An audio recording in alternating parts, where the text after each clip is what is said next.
Members of the House, please join me in welcoming the leader of the Democratic Unionist Party, Gavin Robinson, to the Literary and Scientific Society.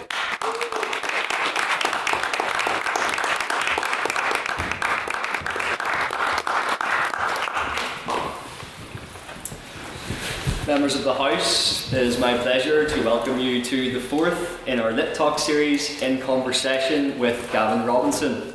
The Right Honourable Gavin Robinson MP is the leader of the Democratic Unionist Party and the Member of Parliament for East Belfast.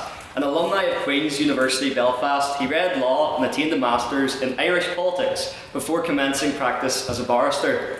Gavin was a member of Belfast City Council from 2010 until 2015, first for the Pollinger District electoral area and then for the newly created Titanic DEA. He served as the Lord Mayor of Belfast from June 2012 until June 2013, when his leadership was recognised during a difficult period for the city. Gavin was elected as the Member of Parliament for East Belfast in May 2015 and has since been re-elected in 2017, 2019 and 2024. He was elected as the Deputy Leader of the Democratic Unionist Party in June 2023 and in May 2024 he was ratified by the DUP Party Executive as Leader. Gavin, it is our pleasure to welcome you here to our society. I would like to pass it over to former Head of Scoop, Claire Dickson HLM, to conduct the interview. Thank you.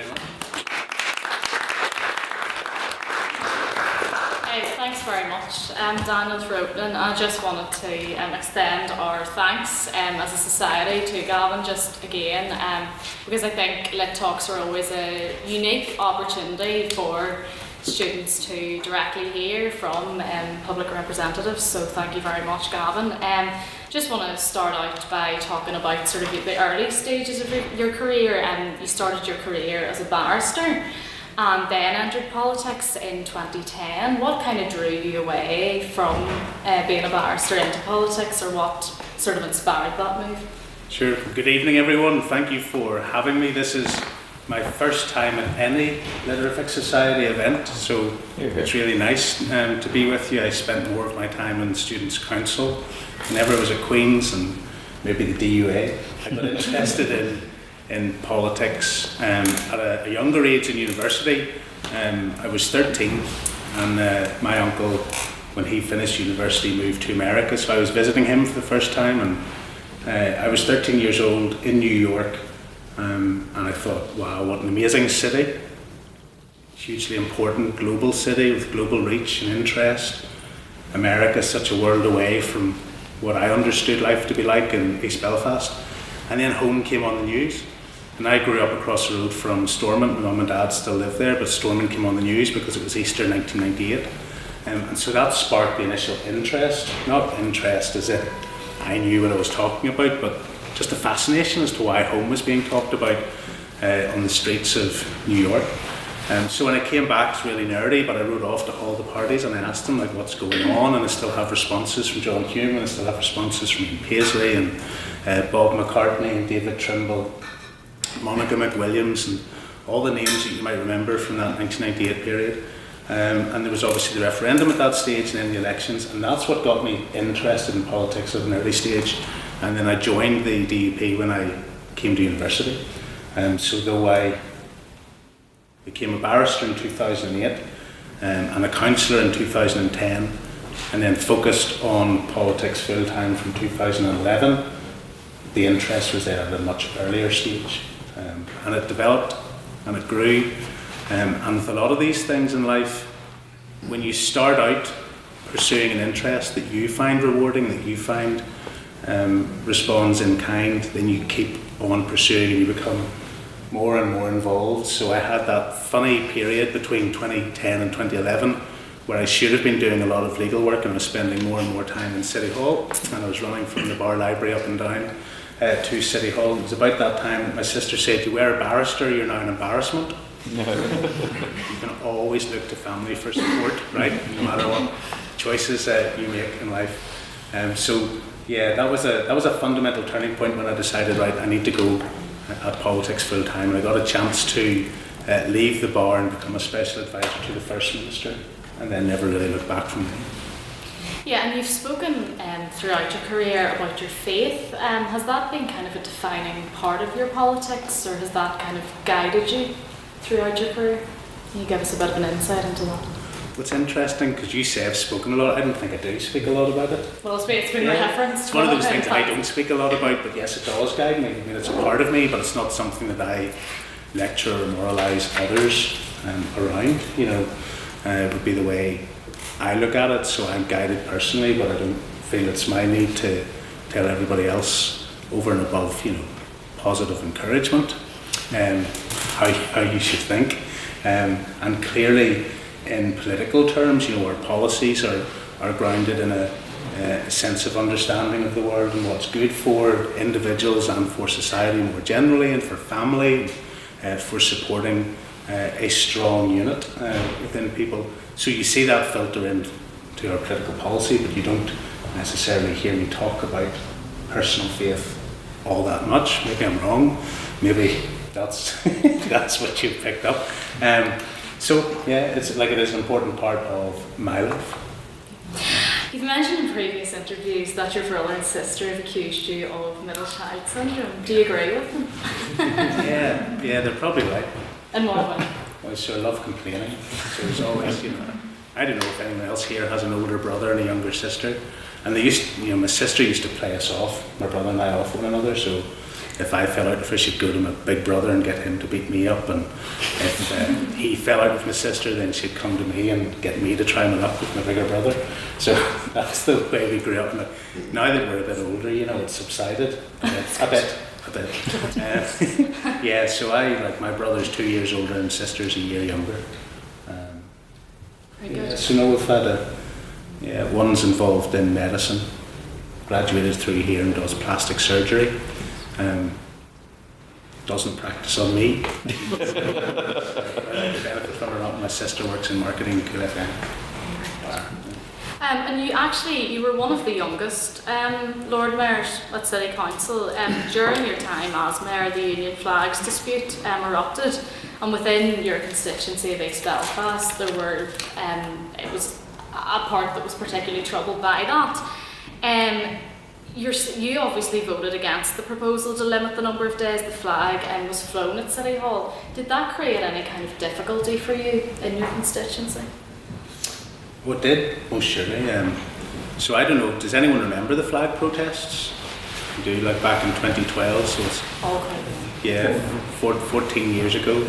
And I was Lord Mayor. There had been a consultation going on for quite some time about flying of flags and the designation of flags, and the truth is, though it became quite a political issue and one that was vexed because it dealt with identity and it engaged identity, and it was really interesting that throughout the consultation, the vast majority of people in the city of Belfast couldn't have told you that there was a flag on City Hall, and most didn't notice it.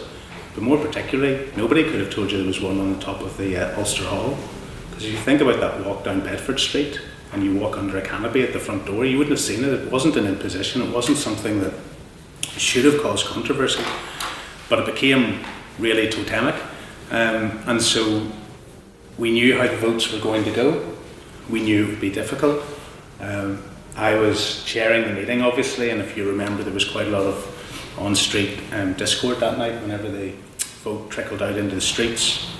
There was then an invasion in City Hall, and the back gates were broken down. Somebody who is now one of my assembly colleagues in the party guldered from the public gallery, and I was, very stern as Lord Mayor, so I made sure I told him the silence in the gallery, no shouting in here, and then they bleated, "They're in the effing car park." At which point we had to suspend the meeting. And the reason I say that it was difficult because some of you guys will be interested in politics, some of you because you're studying it, and some of you because you just have an interest more generally in society, and you'll learn about 1998 and the agreement, and you'll learn about consociationalism, and you'll learn about the structures that we have and the hunt mechanism, and trying to bring various communities together with community protections and so on. And no matter how hard that process of getting government in Northern Ireland was in 1998, what happened in 2012 with the flag protest showed you that identity matters. And even though you can settle structures and you can settle the theory and the theology of how to govern, when you start scratching at the surface, there are symbols and items and aspects of life that people attach themselves to, are not only socially but psychologically and emotionally attached to, and the removal of that flag struck a really negative tone, discord within my community particularly, but not just people that voted DUP.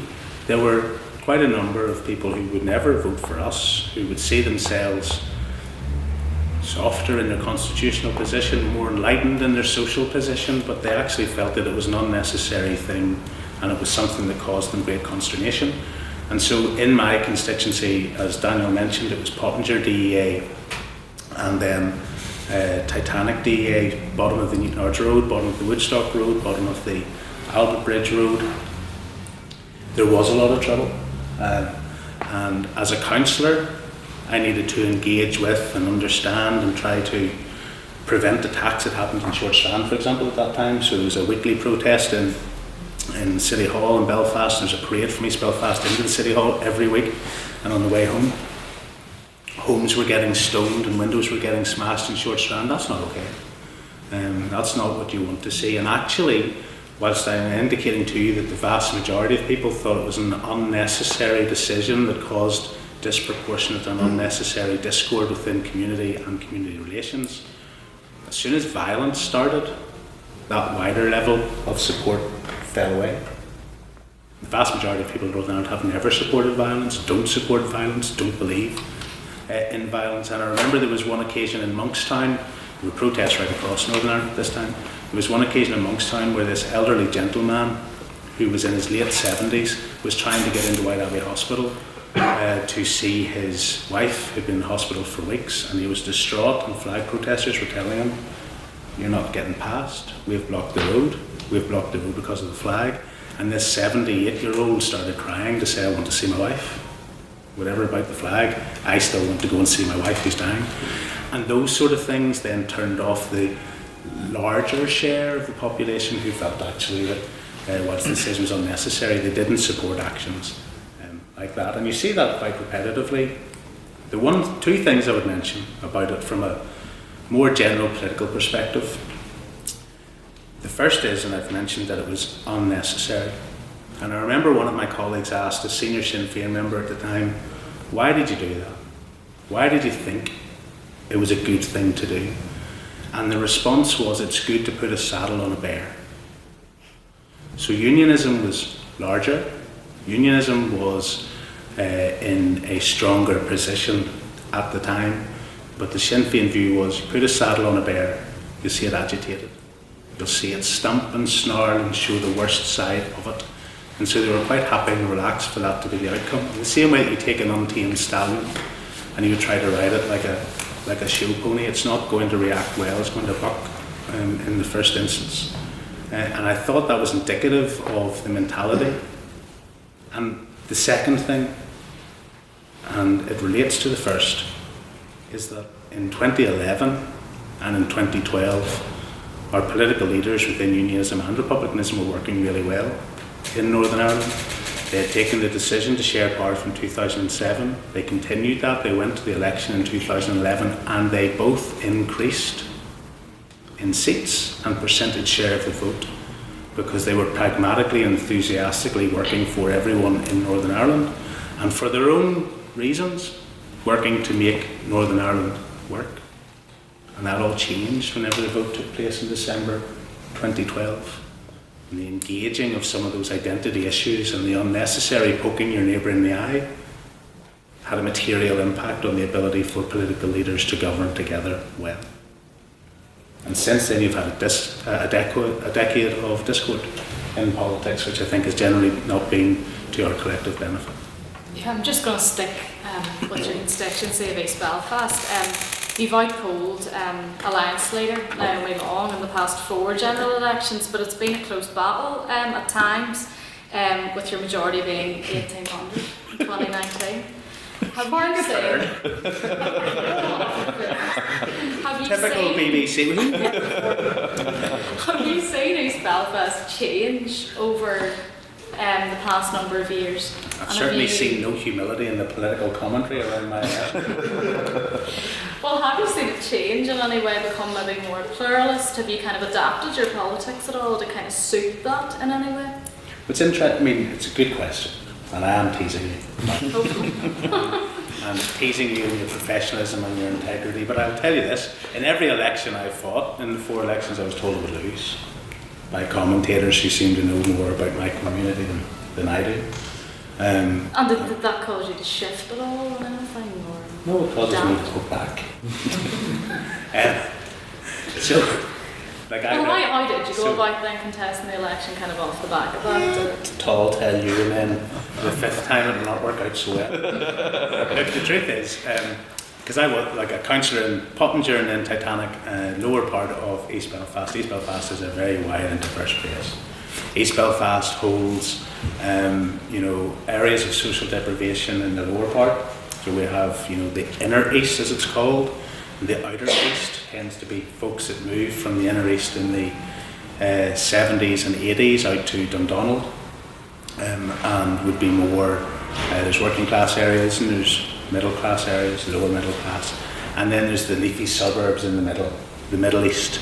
So we have the inner east, the outer east, and the Middle East, and the Belmonts and the Ballyhackamores and the Shandons, and so there are diverse communities within East Belfast. It's not one homogenous place, but that's not a new thing that emerged in 2010 whenever the vote split 3 ways and Alliance won.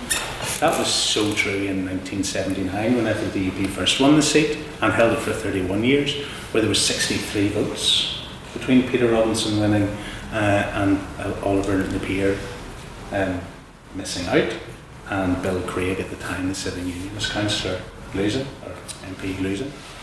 So it was a 3-way split in 79. It became a 3-way split again in 2010.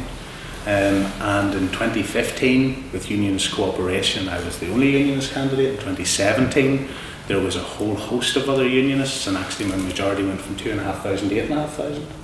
You didn't mention that. Still close to the test. Point still stands. And then in 2019, full Unionist field, but only one, the Ulster Unionist stood, Alliance and myself. So there was only 3 candidates on the ballots. You had other constituencies in Northern Ireland where you had 18, 19 people standing. In East Belfast there were 3. And what you found was there was an alternative Unionist vote, and then there was a coalition to try and get rid of me. It didn't work. Didn't work.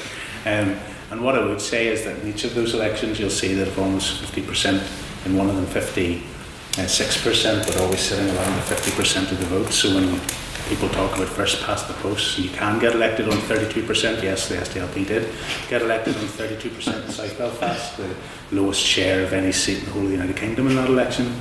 In 2015, that wasn't the case in East. An up-and-coming... She's bored of that now. An up-and-coming sports club in East Belfast is East Belfast GAA, which is fairly new in the scene, I believe. Have you ever been to a match? No. Why? What? Why? I haven't been invited. I have no particular interest in GAA. I have been to Casement Park. That helps. I did a throw-in. Does anybody know? But GAA, no, I did the throw-in at Casement Park. I was probably the last person to do the throw-in at Casement Park. So, yes. You intend to do that? I have engaged with, right? Here's the truth. I have engaged with them.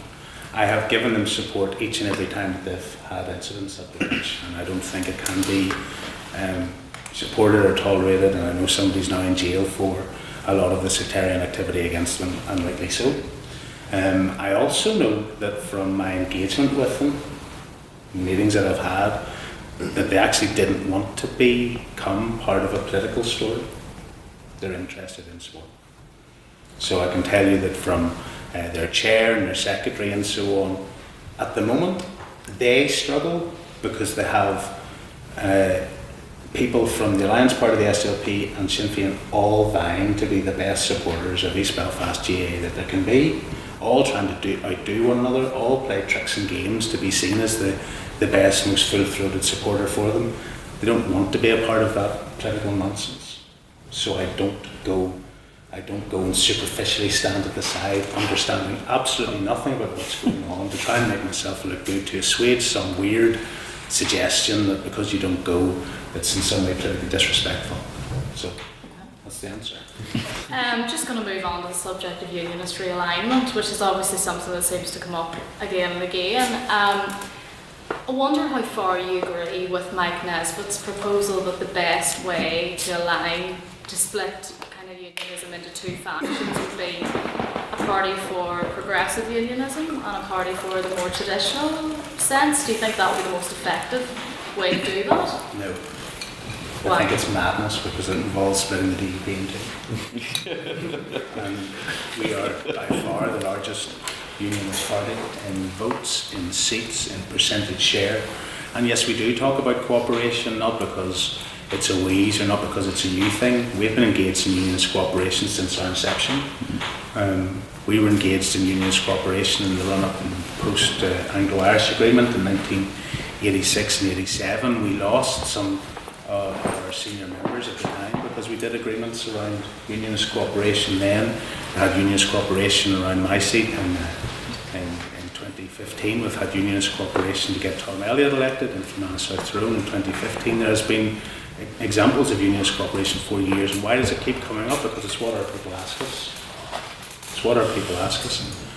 It's what they would like to see. And they know that division costs. We can say very clearly, I can sit here and rhyme off all the statistics around what happened in the 2022 election. Unionism lost a seat in North Antrim because of divisions within unionism. Unionism lost a seat in Strangford because of divisions within unionism. There is one less unionist sitting around the executive table because of divisions within unionism. And so when the people that we represent say would like to see you get your act together to talk to one another and cooperate, that doesn't mean that we all have to be the same. That doesn't mean that that we just are totally devoid of difference, or that people shouldn't have a choice, but that there are some things that are more important than others. And for most unionists, it's protecting Northern Ireland's place within the United Kingdom. And so personality clashes and individual discord really shouldn't get in the way of the primary objective of anybody who believes in Northern Ireland's place within the UK. So if you say you believe in giving unionists choice, how far do you agree cooperation should go, or what does that look like for you? Well, I've always said that it's not for me to completely determine what it should be. And I think Mike's idea, interesting in though as it is never going to, nobody's going to succeed in building trust and attaining cooperation if they have that discussion externally. If they go out and try to have a level of engagement without having the courtesy to talk to the individuals that would be involved in those discussions. So I don't colour in the page at this stage. I don't think it's productive to colour in the page at this stage. I wrote to John Burrows and I asked him to engage in discussions. I got a response last Friday.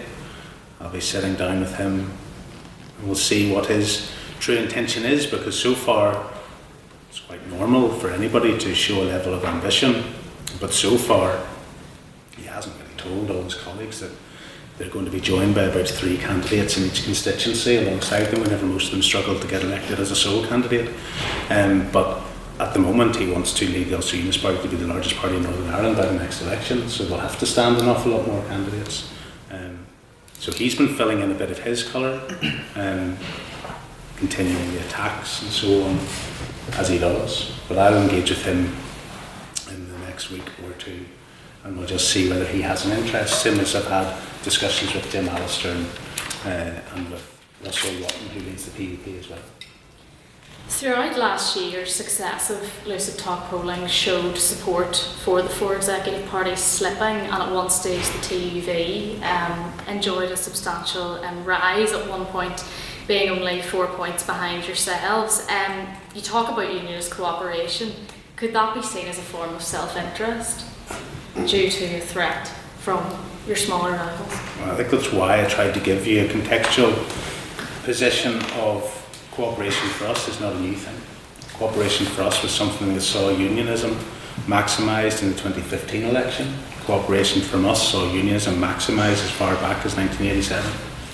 I'm a beneficiary of unionist cooperation. This is not about us over anybody else. This is about the collective view of unionism and a response to the collective desire of the people we represent.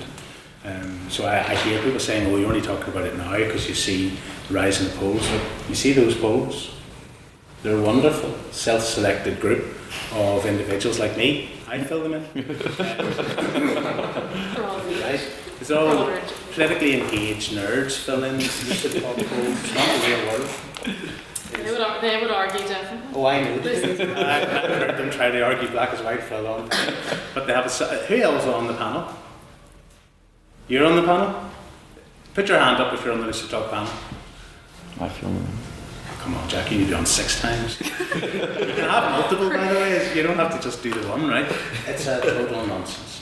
And the only thing that ever comes true about LitTalk polls is the closer you get to an election, the more realistic they become. Because they get thoroughly. Look, they've had me losing East Belfast every time. Kid you not? Right? Didn't work out well. So maybe you listened and came back fighting to the poll. That's it. Talks. That's it. So look, polls. The truth is, no matter how self-selected and nerdy and so on it is, it can show you, because the same flaws are there every time they do this poll. It can show you interesting trends. And as you can see, we've gone up in the last number of polls. Others have gone down. Collective unionism is where it was, and since 1998 in actual polls, election polls, collective nationalism hasn't moved one bit. It was 39% collective nationalism in 1998, and it's 39% today. So there are reasons to be cheerful. Well, people often speak of unionism as being a broad church. Do you think naturally, it exists in 3 parties, and there are people who may be uncomfortable if there were, say, for example, electoral pacts being done to actually vote for a particular unionist candidate that they wouldn't feel represented their views, if that kind of choice shrunk? So every party is a broad church. But it's even less broad. Every party is a broad church, and the truth is that for some historical or family or traditional reason, you could have people who are tub-thumping red, white and blue in each of the 4 unionist parties. You could have somebody who's as liberal and wishy-washy in each of the 4 unionist parties for a whole myriad of reasons. The Ulster-Unionists used to always joke, had a discussion earlier about left-wing unionism. Fred Cobain was always Red Fred, and in the DUP that was Sammy Wilson. Right? People don't see it now, but back then it's true. Sammy Wilson was our Red Fred. There were socialists involved in the DUP, socialists involved in the Ulster Unionists, socialists involved in the PUP more particularly, but there were also some folks to the right in the PUP, which was a socialist party. So unionism is broad, nationalism is broad. Don't forget, 10 years ago Sinn Féin were anti-Europe. There are still members of Sinn Féin who are anti-Europe. There are still members of Sinn Féin who thought they were right to oppose the Lisbon Treaty and the Nice Treaty. Still members of Sinn Féin who think that the Green Book of their associate organisation was right to be anti-EU because they didn't believe in this bastion of corporate wonder. And then there are others who obviously won out the day.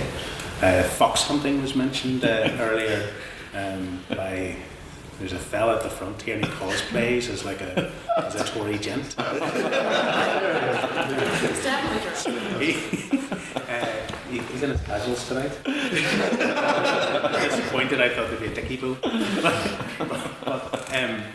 But fox hunting's another classic example. Where do you put that on the political compass?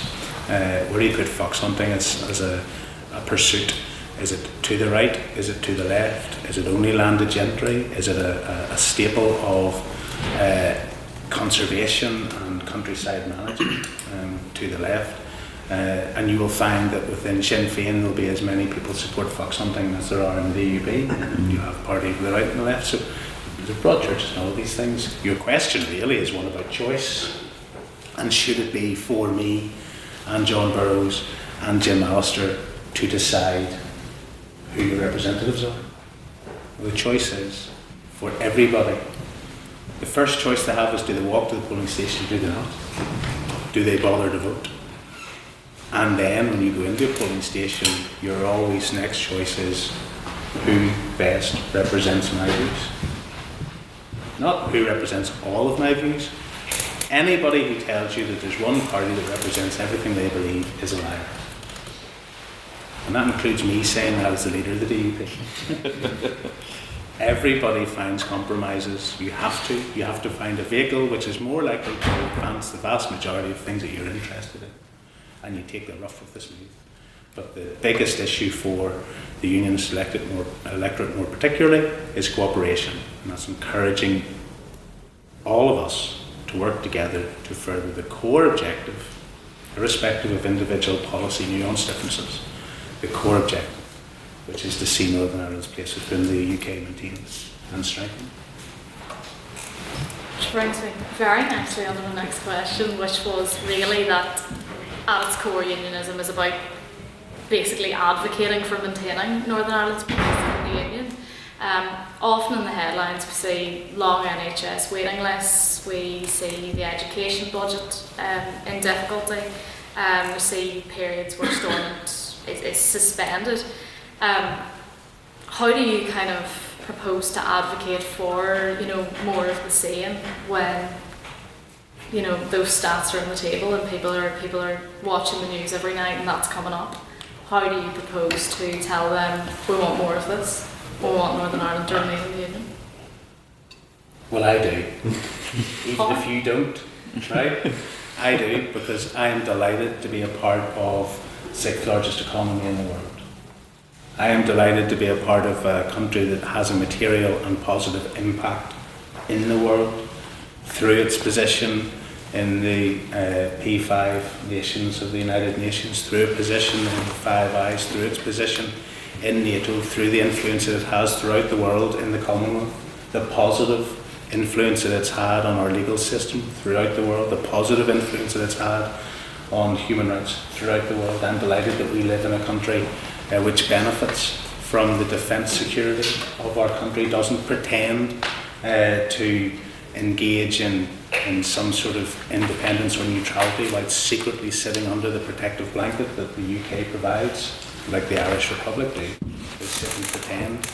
They come up here and throw a few shackles around and talk about shared island fund and think it's wonderful in the last 5 years and it's full of £1 billion. Woo! That's great. Set it aside the £17 billion it's given them on top of the money produced in this country every year from the United Kingdom. I know which one I would take. I know what economic support I would take. The Irish Republic had to take a bailout from the United Kingdom back in 2010 because they were bust. Seem to forget that pretty quick. And throw 50 grand into doing nurse training provision in Magee. Now, who pays for Magee? We do, and our country does. Who pays for the delivery of public services? We do, and our country does. And they're not being subvented by anybody else. We have economic, social, political, defence ties across the United Kingdom, historical ties, associations with institutions and associations with individual families that span one part of our nation to all four parts of our nation and our Commonwealth. That's a positive thing, and I'll keep talking about it positively. That doesn't take away though from the fact that there are issues at Stormont and there are issues that Northern Ireland faces with regards to public services, and I'm wondering if you agree that that might make people constitutionally curious when they look at that, when they look at the negative side. Show me one democracy where people don't say there are challenges. Show me one democracy where people don't get frustrated with the lack of service delivery or the ability to do better. Go to the United States. Wonderful demonstration of collegiality, I think not. They're past themselves. Different though, perhaps, in a deeply divided society. Is it? Where there are nationalists and unionists, and those people in between. Is it? I do. I believe. I don't understand why people say that. And this is because there's more debate, I you know, and there's yeah, Ireland's future, and there's. So I'm just wondering whether ring you that think, bell. She's only. you know, whether that brings that debate along a bit, and people begin to talk because they're not happy, maybe about the economic issues and the social issues that they're faced with. So you're saying that, right? And that's the position that you want to portray because it shows you a level of advancement to something else. And it shows you momentum for a political aspiration you have. But I'm asking, does it? Because in 2016, I can't shy away from or deny that there was turmoil around the decision to leave the European Union. There was. It's inescapable. But I can tell you firmly that all the nonsense that was spoken, all the nonsense that was said, that the decision to leave the European Union was going to hasten the demise for unionists, was going to remove Northern Ireland from the United Kingdom, was going to encourage people to change their constitutional outlook because they couldn't live without being a part of the European Union. And it's rubbish, because since 1998 to today, the combined vote of nationalism has not changed one bit. So, you're putting that to me as a fact. Did it spark the debate? Is more my question on the conversation and the dialogues around it. But we were told 10 years ago it sparked the debate. So you don't feel it's there's no material change at all in that 10-year period. None. Now, I know that doesn't suit the narrative of people that want to demonstrate some level of momentum, but it isn't real. It's not right. I could give you by excruciating detail every frailty in the UK political system and Keir Starmer and the basket case economics that his government brings forward and their failed aspirations that they sold to the people 2 years ago and the 17 U-turns that he's been engaged in and even the dictatorial cancellation of council elections that he's had to reverse today in court, right? But I could similarly sit here and tell you about the failed endeavours in the Irish Republic. I could tell you about the excruciating housing waiting lists in the Irish Republic, the inability of any young person to see themselves owning a home in the Irish Republic, the desperate situation that parts of their health service face in the Irish Republic, the fact that the country talks globally all the time about international relations and then they talk about their neutrality and they do nothing. They will talk about it, but they will take no action whatsoever. And I'll highlight 2 Sinn Féin MEPs who didn't even have the guts to vote for the European Union's contribution to the security effort in Ukraine. It's a shame. But you'll find every system in the world has its negativities. But I'll not change from the positive portrayal of where we are, what we benefit from a greater collective arrangement within the United Kingdom, within the United Nations, within NATO, within the Five Eyes, within the Commonwealth, and all the positivity, historical, social, economic and cultural bonds that brings. I think we've exhausted that one. But you did mention the Brexit word, and I wasn't going to bring it up, but now you've done it. The UK boss of Talis, which employs about 1,000 people in Northern Ireland, not sure whether you heard it, but they told the BBC on Friday that the UK has almost no choice but to form closer ties with Europe. So that was Phil Suter. He said it's vital for both geopolitical and funding reasons and to create readiness. I'm wondering how far you go with his comments, considering obviously the impact of jobs in your constituency. Do you know they tried to get me on to talk about this and even extra on Friday? Did you know that? Sure. You probably put in the request. Oh, no, I know it. So very interestingly, you always have people during the referendum, by the way, in East Belfast voted to leave. But during that referendum, we were told that all these defence companies were going to leave East Belfast if we voted to leave. They're still here. So it doesn't concern you? That's the first thing. The second thing is that the day after the vote, Thales Alenia Space was launched by the head of the European Space Agency. This is the very day after we voted to leave. The head of the European Space Agency launched Thales Alenia Space in my constituency in East Belfast. Right? It does not surprise me that a company which is European and a company that has engaged in very successful work on their space program and their electric propulsion for satellites, right? It doesn't surprise me at all that some comments like that would be made. Secondly, and politically, it doesn't concern me at all either. And the gone on to Evening Extra, I would have told you this too. It doesn't concern me, and for this reason. My view, irrespective of what was intended or the potential that could have been delivered in 2016, it hasn't been. It hasn't been because of a failure of the political system in London to deliver for Northern Ireland. And our position, despite what our detractors say, was not to pursue the hardest form of Brexit available. That's not what we did. In fact, we abstained on a number of votes that would have seen the United Kingdom leave the political structures but retain relationships on customs and single market. We abstained in those for the very good reason that whilst it mightn't be the best form of Brexit, it certainly wouldn't harm Northern Ireland's place within the United Kingdom. And it's often forgotten. So what he is talking about there, and the local guys, Nigel Vane and so on, what they are talking about in business terms is greater cooperation, collaboration, and potential closer alignment. So I'm not against that. I'm not against the UK taking decisions as a whole that help us in Northern Ireland, because what I can tell you is the situation that we've been left in outrageously is not as good as it could be. So you agree in part with what it is? I'm not concerned by what it said.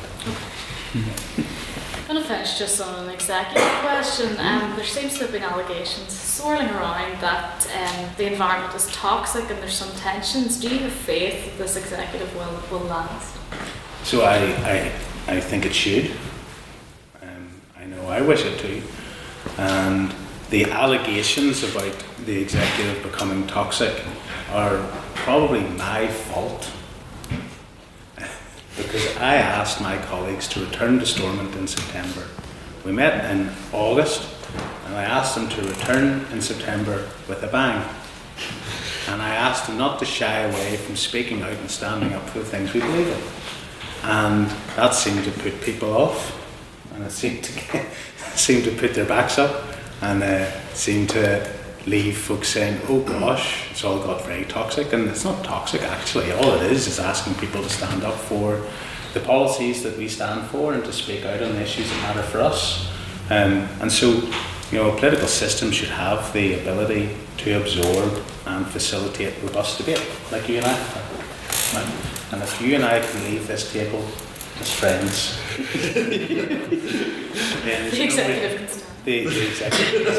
Is that fair? But it is actually, but it genuinely is my fault, because I asked colleagues to go in and make sure that they came back with a bang. And from your what do you call it? Lucid talk, bogus talk poll, it has worked. It's gone up. But no, there's no. Let me tell you. I mentioned about '98, and I mentioned about how my interest in politics was sparked. I can also tell you that during the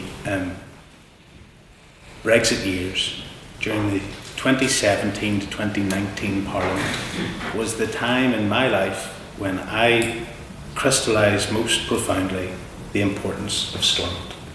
Stormont was down at that time. We were going through a fundamentally difficult period in our politics. Questions around our constitutional future were being raised. Though they didn't materialise in subsequent elections, they were being raised. It was a difficult time, and Stormont was down, and the SDLP had lost all of their seats at Westminster. So I realised that this was a dangerous period of time for me as a unionist, because my nationalist neighbours that I have to share this place with had no ability to shape their own future or have a say in how they are governed or in the place that I want them to continue to call home in the United Kingdom. And that's what Stormont provides. Stormont provides the opportunity for people who have vastly different constitutional outlooks to be involved and participate in and shape their own future. And so I attach a fundamental importance to Stormont more than some others within unionism, because I've seen what life was like when it was down, and the constitutional questions were most profound. Nationalism had no valve for their views, couldn't shape their future, and the only person that was saying anything vaguely supportive of where they were was Sylvia Ireland at that time in Parliament. So I I see a profound importance to devolution that goes much beyond delivering just for what I want, but also allows some of my neighbours who share a completely different view to at least have their say and shape their future in Northern Ireland. Well, I believe I have to let other people ask questions now, but thank you very much. I'll spread the love. So, just hands up really, whoever wants. Yeah, hand at the back there. Hello. Hello. I sort of have two simple questions. So, firstly, are you a Christian? And secondly, why should Christians vote for your party? So yes, I am. And secondly, well, you can vote for whoever floats your boat. Right? In an election, you have the opportunity to choose. And in an election, you have the opportunity to choose people who closely align to your values and those that don't. But I can tell you that whether it's issues around faith in schools and the decisions that Paul Givan has taken, particularly around RE and the assemblies in schools, can you imagine what it would have been like under devolution? Or if devolution wasn't there, can you imagine what it would be like if it was Keir Starmer making those decisions? I can tell you from my faith-based perspective, I wouldn't like to see the outcome, but I am pleased that I have a colleague who I appoint and keep in that role, who's guided by something more than political polls and is prepared to push back against some of the agendas that we see. Others talk about it as common sense.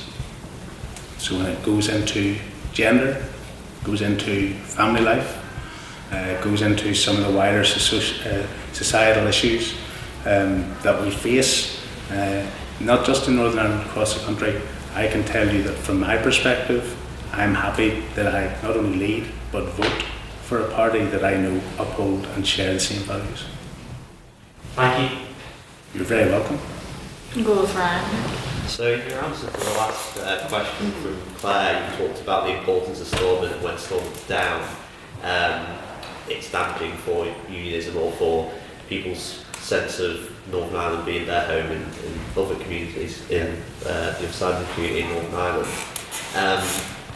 Recently, there's been a bit of discussion about reform of the institutions, and some of the messaging that I've seen from the DUP seems to be quite sceptical of that because of concerns that it would erode cross-community protections.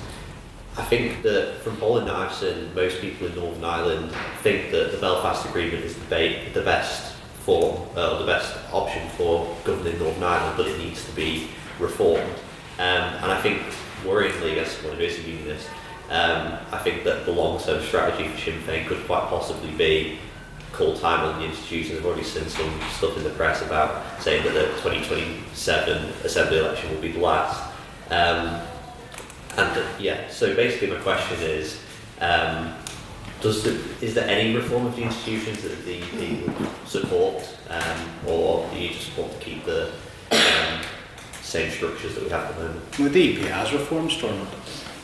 We've been involved in discussions that saw reform not only to the number of departments but to the number of assembly members. We've seen reforms on a whole host of issues. But what you find in this discussion is that most parties will say that you can't change anything unless you only change the bits that you're interested in. Right? That's not a good way to progress. And secondly, and it is very important, the cross-community protections at the heart of our system were important in '98 and important today. And we will not countenance a situation where anybody suggests that they only had protections whilst they were a minority, but now that they see or believe that unionism is in a minority, we should do away with it. And the worst thing about it all is that sometimes within journalism, sometimes it creeps into wider society, people talk about mutual veto and deadlock and lack of progress.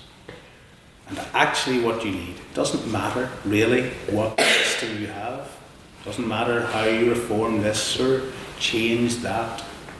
What you need are willing participants. Because if you have willing participants who are happy to work pragmatically and move things on, then you will find compromise.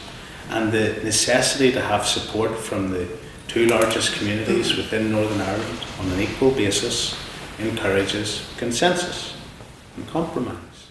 and people to talk and understand where the other might be coming from and find a way through.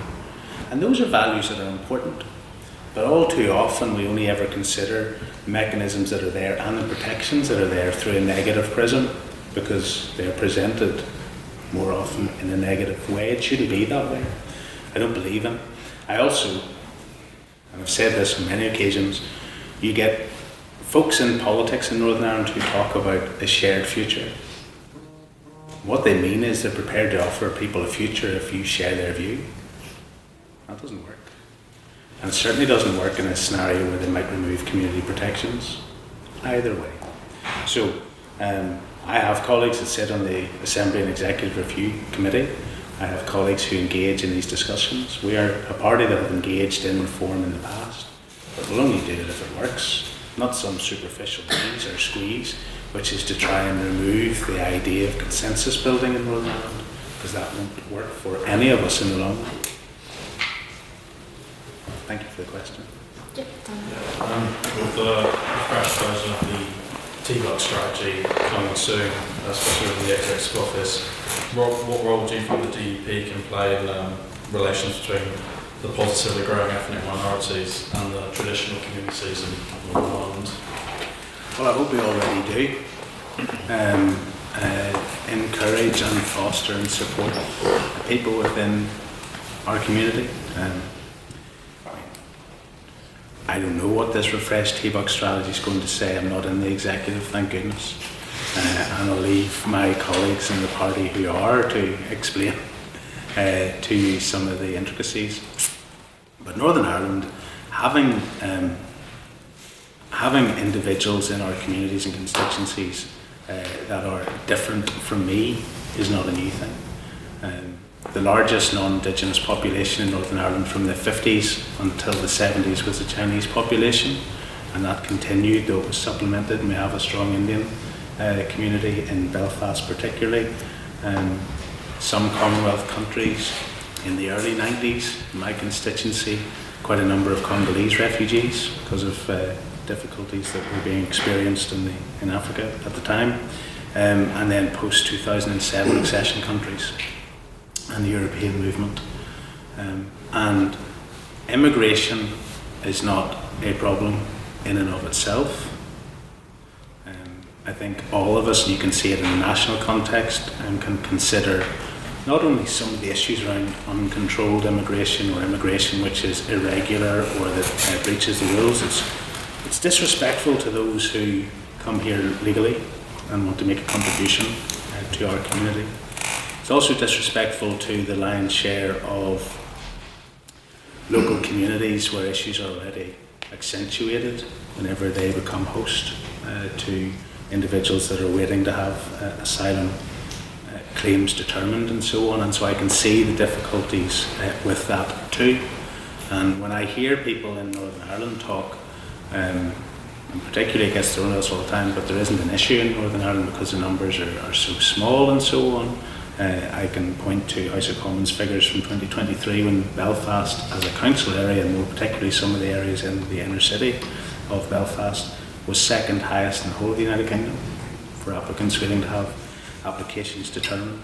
Haringey Council was the highest for anybody that's interested, but Northern Ireland, Belfast City Council was the second highest in the whole of the UK, which I just think is interesting. But what can we do? I go to Mila. Politically as a leader, I will never shy away from condemning the worst things that I see around violence and intimidation. There's a class little church on the Albert Bridge Road that I engage with, and it's Brazilian based, and they run a food bank and really supportive of the community, and yet somebody took an angle grinder to the shutter and tried to burn the place down. Well, I was there. And I was there with them not only in the immediate aftermath when the place was still full of smoke, I was there then the next week when they invited the community in again to see what they do. And so there are practical things that leaders can do on a very individual basis. There are supportive and totemic things that leaders can do, and more fundamentally, together building a united community should give the opportunity, I would have thought from a resource and a structural government perspective, to make sure that we accentuate the positives, and it's not all a negative story led by more nationalist headlines. And I say national headlines rather than nationalist headlines. We'll go with James then. In my home constituency of Foyle, Gary Middleton narrowly crossed the line through transfers into an Irish Republican Party, and it can be assumed that it was his pro-life views that probably got him across there. Does the party have any interest in engaging with perhaps practicing Catholics or those who might be more socially conservative in that regard? And how would you balance that when the party, for example, yourself posting the Parachute Regiment flag on Twitter, and then of course Gregory Campbell's comments, of course the Parachute Regiment killing 2 Protestants in the Shankill a few months later after Bloody Sunday? How does the party balance that between staving off the more hardline TUV, but also perhaps trying to get some votes from socially conservative Catholics? Well, I'm not interested in staving off anybody. Right? I stand on my own 2 feet. And I support the armed forces. I support the Parachute Regiment. I'll not apologise for that today or any other day. And But you'd condemn the murders of Protestant civilians on the Shankill? I condemn murders of anybody, and I did indicate to you earlier that the vast majority of people in Northern Ireland do not support violence. Why were the armed forces in Northern Ireland? To protect peace and to stop this place falling into anarchy because of terrorism. People talk to me about how many deaths may be associated with the Parachute Regiment. How many members of the Parachute Regiment were murdered in Northern Ireland? I wouldn't know. You see? I mean, I only say that because very often people will say, oh, do you know how many were killed in Bloody Sunday? Do you know how many killed with Shankill? And when I say killed, right, that's not the same as murder. Terrorists can do nothing but murder because they're only there to break the law. That's what their intent is, that's what their heart is. They're there to destroy peace, destroy our society and break the law. But I think there were 56 members of the Parachute Regiment were murdered by terrorists in Northern Ireland, sent here, young men, sent here to protect us from ourselves. And so I don't say that to stave off anything from anybody. I say that because I believe it. Secondly, I'd say very clearly, and by the way, and this is not directed at you, right? It's your home city. But I did interview 6 months ago about an army job fair being cancelled in Londonderry. Right? And a number of interviews I gave, do you know what the journalist said? But sure, you have to understand, it's Londonderry. Or you have to understand, it's Derry. And I'm sorry, but it's not a special place, right? It's a nice place. But the laws of equality and laws of discrimination and laws of civil rights and laws that people in that city fought for in the 60s should still apply today. And just because somebody who's young and wants to engage in the future in the armed forces or find out about it, they shouldn't be discriminated against. Section 75 should apply to them. They shouldn't have somebody in elected office in the Guildhall in Londonderry say, I'm sorry, because you're either a unionist or you're pro-Britain or you want to join the British Armed Forces, you can't pursue that opportunity. That's anti-civil rights, right, from the city of civil rights. So I get quite frustrated the way there seems to be this special, you have to understand. No, I don't. These universal human rights obligations and the commitment that we have not to discriminate against one another are really important. So I would say that. I would also say that we do engage with people, and the question earlier about faith, you know, we are a pro-life party, unashamed pro-life party. There are many examples of priests standing up on during the Mass and indicating to people that the DUP is a party that stands up for those moral values, conservative values that they can support. Don't apologise for that either. I've met with the Archbishop of Armagh, the Roman Catholic one, as well as the Archbishop of Armagh, the Church of Ireland, but I've met with the Archbishop Eamon and a number of his bishops talking about areas of mutual interest that we do agree on, and talking about things that, because they look around them and they look at their, I mean, Intu is a sort of a notable exception, but it's very small. They look around them at their nationalist representatives and they say to their congregant members quite often, our parties don't support our position. And so they do encourage. Now, I wouldn't overstate it, and I wouldn't suggest that tens of thousands of people who are en masse on a Saturday and voting for the DUP on a Thursday. I'm not a fool. And that's what I said earlier. People go in, first decision, do you go to the polling station or not? Second decision, when you go, can you find somebody who most represents the things that interest you? And so our pro-life perspective is important to a lot of people who ordinarily wouldn't look our way. But we're one of the few parties in Northern Ireland left that take an interest in these issues. Is that fair? And thank you for the question, because it allowed me to say a few things. Yeah, well done, nice. So the Agriculture Minister every week will roll out and blame the DUP for blocking his agenda. He says he's got 5 or 6 different policies on the executive table, and each time he'll go into the media and blame the DUP for blocking them. And it strikes me that it's not just down to the individual policies, it's a wider issue of his approach to governing in the executive and to his own department. So I'm very interested to start from your perspective of why the DUP constantly blocking what he personally wants to get through, and do you think there is a wider issue with how he approaches policy and sort of governing with you and the other partners? Well, I mentioned earlier about consensus in politics, right? And you should also have collegiality within the executive. So just because he is the Minister for Dara does not mean that he gets to have his say or way whenever he is one of 8 or 9 members of the executive. It doesn't work like that. That's not how it works. And he can sit and complain and moan about things being blocked, or he could sit down and talk about where you can find agreement. And he could do that with us, or he could do that with stakeholders who take an interest. And in fairness to him, because I know your wee gilet there, you must have got free from the Ulster Farmers Union. No, in fairness to him, because there was, you take Lough Neagh for example, right? It started out with everybody blaming the farmers. It's all the farmers' fault. In fairness to him, he has pivoted and shifted to try and say, actually, that Northern Ireland Water is pumping sewage in there, thousands of tonnes continually, and the Department of Infrastructure doing nothing about it, and that 40% of ecological damage to Lough Neagh is a consequence of Northern Ireland Water not treating the sewage that they're pumping into the loch, is a thing. So in fairness to him, he's doing that, which I think is a better balance. But look, there's a whole host of basket case policies that come forward, and they're not going to get our agreement. That's just the way politics works. It's a multi-party coalition, but it doesn't operate on the basis that you get what you want. You have an agreed legislative programme, and you agree to bring forward policies that have the collective agreement of the executive, and if you don't, or if you won't, they won't pass. If you want them to pass, then talk about what the problem is and try to find a solution, or build a consensus around us. I mean, those are the options. But like literally, some of them even that we've been accused of blocking haven't even been brought to the executive. Genuinely. Like there's a genuine example in my head right now that he has said we have blocked, and yet my colleagues tell me it hasn't even been tabled. Was it the most recent one? It was about waste. Hasn't even been brought.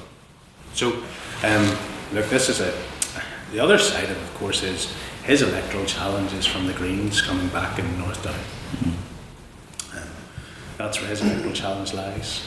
You know, there was a time whenever the Alliance Party were concerned about the growth of the Greens and the fear that, you know, there are other people in this world that may be even more enlightened than they are, and the Greens were doing well, and then they receded a bit, and they had 2 MLAs that they lost in South Belfast and North Down. There's a good chance of the Green seat coming back in North Down. That's why he gets quite concerned, and that's why he won't engage in compromise, in my view. Yeah, yourself. You've mentioned human rights a few times now, so as a women's rights activist, why should I vote for the DUP, a party that consistently votes against proper access to women's health and abortion? So I don't see the world entirely the same way you do.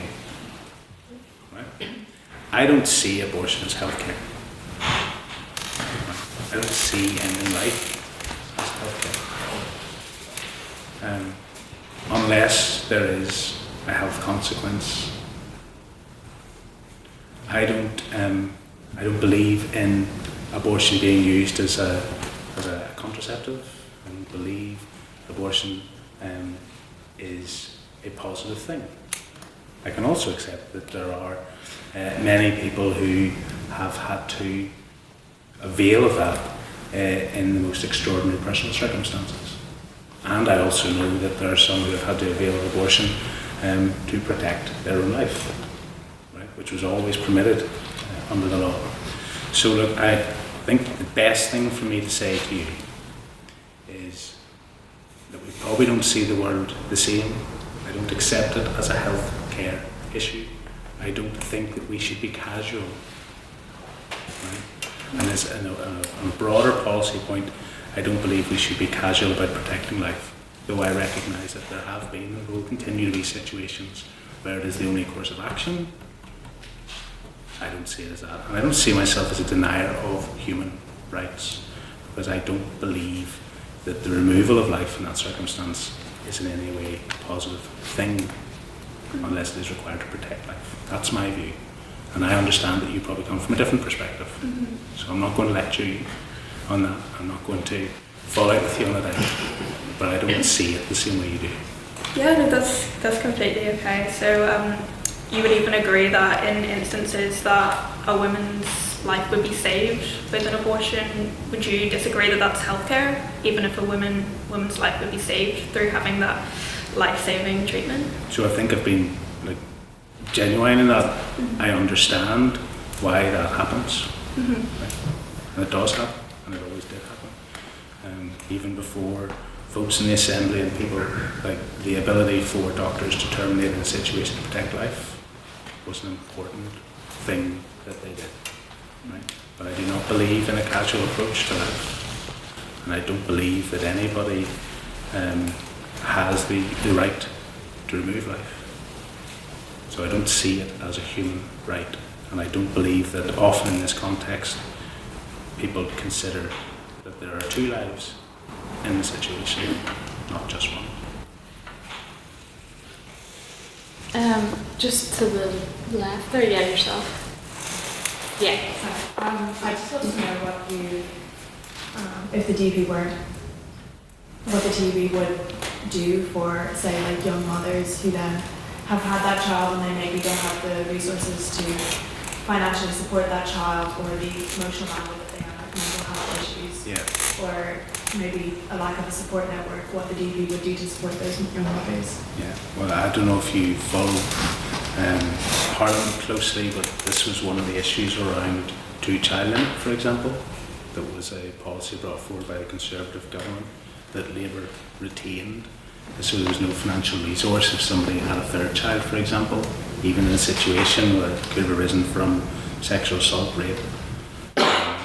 So that was removed last week. The DUP have always supported the removal of that policy, and we support family policies. That also means that we support individuals.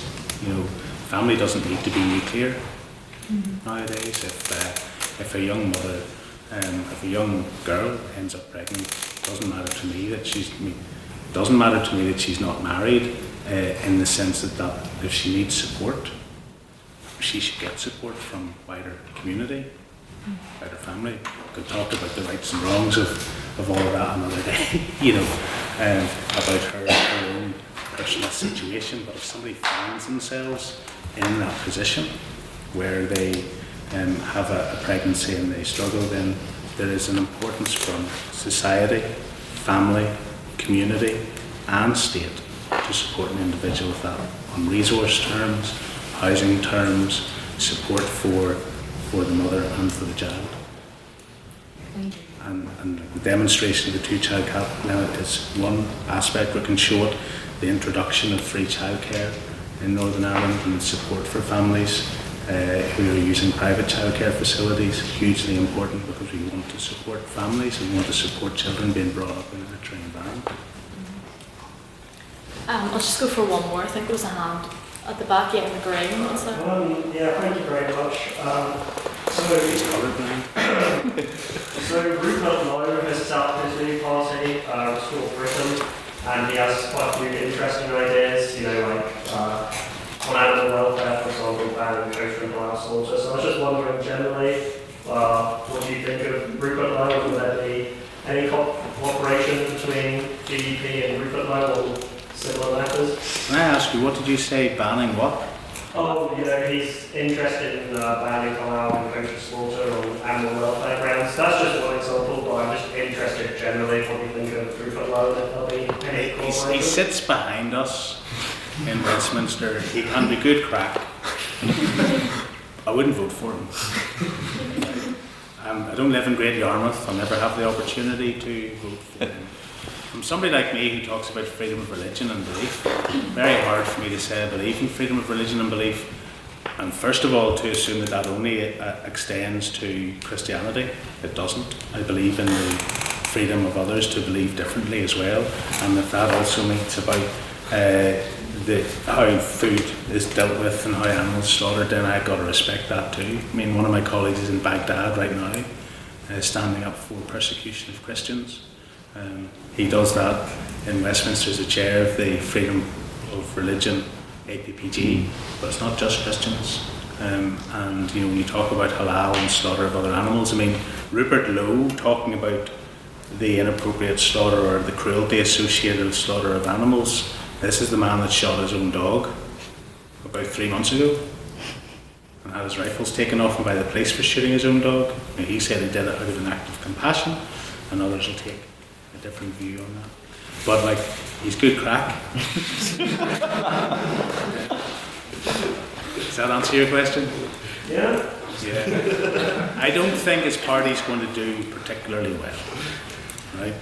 If he wanted to keep going, he would have stayed in Reform. I don't think he'll do particularly well. But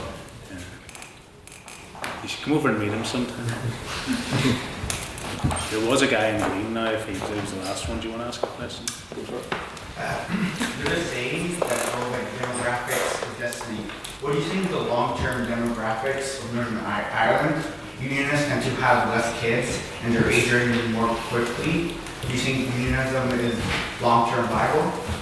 So this is something that has been, families are getting smaller. Right? It's not just people that, develop constitutional views about unionism that are having smaller families. People are having smaller families in society more generally. We have been told that demographics are changing for 40 years, and I've indicated to you that in the last almost 30, the shift hasn't happened within the collective nationalist politics. 39% 1998 and 39% today. And you can dress it up in many ways. There are people who are born into nationalist families that support being in the union. There are people who are born into families that have mixed marriages or cross-community marriages, and they support being in the union. They mightn't vote for unionist parties, by the way, but they support being in the union. Similarly, you'll find somebody from unionist politics who wants to be in the other category or whatever. So if the question is perceived on that birth rates are slower within unionism, that's been said for a long time, and it hasn't made a material impact on the demographics outworkings in electoral politics, which is the only sure measure we can see. And a cool question about immigration. From your experience, do immigrants tend to be more unionist inclined or more nationalist inclined? So China, India, Hong Kong, Commonwealth countries, Africa, they're coming to Northern Ireland because they believe in the UK. Right? They want a British passport. They want to be a part of the United Kingdom. That's the experience that I have. Those are the people that I see in my office. I mean, we do a lot of immigration work in the office, and that's what you get. Accession countries who have European Union citizenship and don't care for British citizenship and don't need it because they came here as part of a wider European movement system. I'm not sure they're that fussed. Thank you. That's true.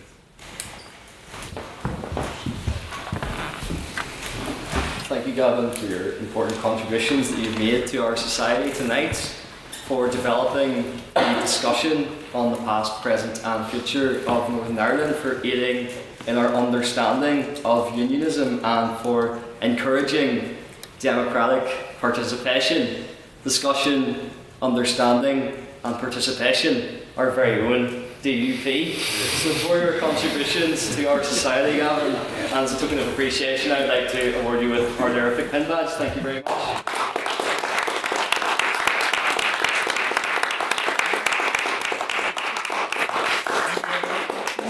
And finally, I'd like to thank everyone who has been involved in this amazing event, for you all as an audience for taking part, for our wonderful events officer James Turish, for Chris Kelly allowing us the use of the McMordie Hall, for our brilliant interviewer Claire Dickson HLM, and finally once again for Gavin Robinson. Thank you very much. I'm proud to call this LitTalk adjourned.